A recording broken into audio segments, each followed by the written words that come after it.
Oke, lanjut lagi. Ini gue tulis di Word nih, takutnya masih ada yang bingung tentang mana yang bebas linear, mana yang tidak bebas linear.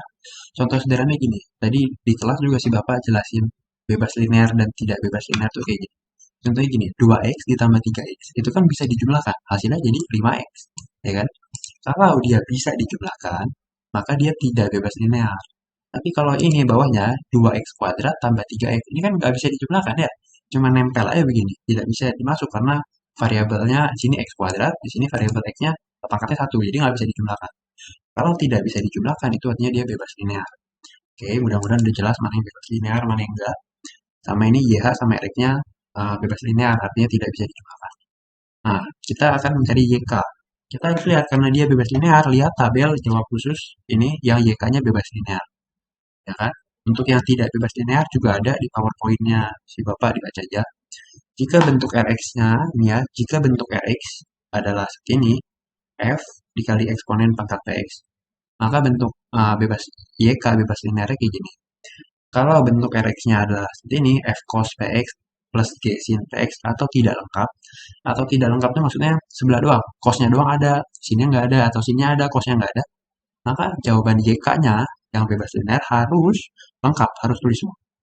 Dan juga bla bla bla, ini untuk yang eksponen. Jika bentuknya ada F X pangkat K, lalu ada X pangkat K min 1, misalkan sini X kuadrat, lalu di sini X doang, lalu di sini bla bla bla yang pangkatnya macam terus, atau tidak lengkap, cuma ada sebelahnya doang, cuma ada dia doang, tapi jawabnya harus selalu lengkap gitu ya. Jadi kalau ada bentuk kuadrat, misalkan X kuadrat, lalu sini aja X doang, sini angka doang, atau tidak lengkap, cuma ada kuadratnya doang, atau cuma ada X doang, atau cuma ada angka doang, kita jawab YK-nya harus lengkap. X kuadratnya ada, X-nya ada, angkanya ada gitu. Nah, dimisalkanlah YK-nya seperti ini. Misalkan YK sama dengan AX kuadrat tambah BX tambah C ditambah D eksponen E pangkat eksponen pangkatnya min X tambah F cos 3X tambah G sin 3X. Dari mana? Dari tabel tadi. Nah, kita lihat Rx-nya. Rx itu ini ya, yang sebelah kanan sama dengan 8X kuadrat. Nah, ini ada bentuk kuadrat, tapi tidak lengkap. Hanya ada 8X kuadratnya aja. Nggak ada temennya yang plus X, plus C-nya tuh nggak ada. Jadi langsung, karena dia langsung 8X kuadrat, tidak lengkap nih. Kita langsung bikin di YK-nya yang lengkap. Bikin di YK yang lengkap. Nah, YK-nya lengkap. AX kuadrat tambah BX tambah C. Lengkap di sini ya. Nah, lalu Rx-nya juga punya 12 pangkat min X. Ini yang bentuknya eksponen nih. Nah, kalau bentuk eksponen kita ikutin. E-nya pangkatnya sama. Ini kan pangkat PX-nya juga pangkatnya PX. Jadi kita ikutin di sini juga D, koefisiennya doang nih, misalkan D, pangkatnya min X juga. Jadi sama, ini kan pangkatnya min X. Diikutin. Lalu 10 sin 3X. Nah, ini yang tadi. Nah, 10 sin itu ini nih. Dia tidak lengkap kan, cosnya nggak ada, cuma ada sin doang. 10 sin 3X ya tadi. Maka YK-nya misalkan harus lengkap. Nah, ditulis lengkap di sini F cos 3X tambah G sin 3X. Oke, mudah-mudahan untuk cari JK udah tahu ya, udah paham. Pemisahan JK seperti ini. Lalu kita turunkan. DJ itu turunan satu kali terhadap Y yang ini. AX kuadrat diturunkan 2AX, BX turunnya B, C turunnya hilang karena dia nggak punya X di sini hilang langsung. Nah, D eksponen pangkat min X. Kalau eksponen tahu ya turunannya adalah ini, pangkat yang atasnya turun. Min X turunannya adalah min. Maka yang awalnya plus D jadi min D. Sedangkan ini tetap. Lalu F cos 3X turunan. 3-nya ke depan jadi 3, F turunan cos min sin. Maka jadi min sin 3X. Lalu G sin 3X ini turunannya adalah 3-nya ke depan, 3G turunan sin adalah cos 3X. Nah, ini lagi D kuadrat, berarti turunan lagi. Turun sekali lagi, turunan kedua nih. Jadi ya tinggal yang atas turunin lagi sekali. 2X jadi 2, B ini nggak punya X hilang, ya. Udah tau lah turunan, gua nggak usah jelasin lagi biar agak cepat. Oke, lalu 4Y. 4Y ini artinya adalah si YK dikalikan 4. Dan ya kan? 4 dikalikan YK, 4AX kuadrat, 4BX, 4C. Jadi 4-nya tinggal dikalikan ke YK, lalu 2D. 2D, ini kan D-nya ada nih, yang 2AX tambah B, min DE, pangkat min X, tinggal dikalikan 2. 2AX jadi 4AX, B jadi 2B, min DE jadi min 2DE, pangkat sekian, tinggal dikalikan 2. Lalu yang ini D kuadrat. D kuadrat itu hasilnya turunan 2 kali. Ini udah ada nih, 2A sampai D. Nah, tinggal disalin lagi di sini. Nah, pertanyaannya begini, kenapa di sini D kuadrat 2D 4Y dari mana? Itu ikutin soal. Nah, ini soalnya yang sebelah kiri. D kuadrat 2D 4 ya kan, Y. Nah, jadi maka kita bikinnya gitu, D kuadrat 2D 4. Sama kayak soal. Kalau soalnya berubah ya, ini jadi berubah.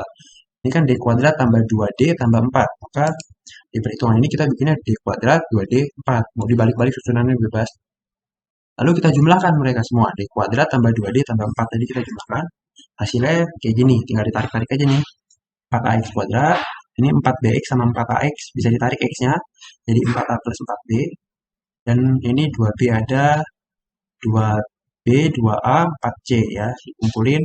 Pokoknya yang sama dikumpulin. Ini 4de. Ada 2de. Ya, dijumlahin sama D doang. Totalnya segini. Dijumlahin semua. Lalu sama dengan 3 itu maksudnya informasi atasnya. Informasi atasnya adalah ini. Yang Rx 8x kuadrat sampai 10 cm ini. Nah, jadi hasil penjumlahan dari si D jadi hasil penjumlahan dari si D kuadrat 2D 4Y itu sama dengan Rx-nya. Ya, ini panjang ini. Jadi nggak susah kok. Jadi lanjut, kita tinggal samakan koefisiennya. Nah, ini nih. 4a x kuadrat. Sedangkan di sebelah tanda sama dengannya 8x kuadrat. Jadi sama-sama x kuadrat kan. Kita ambil koefisiennya. Ini 4a, ini 8. Kita samakan. 4a sama dengan 8. Ini untuk yang x kuadrat. Gitu ya. Sama a-nya dapat 2. Lalu untuk yang x pangkat 1, ini nih. 4a tambah 4b. Lalu di sebelah sama dengan, ada nggak yang koefisien x doang? Nggak ada kan? Maka 4a tambah 4b sama dengan 0. Nah, didapat b-nya min 2. Jangan lupa ini a-nya sama dengan 2 disubstitusi ke sini. Dapat b sama dengan minus 2.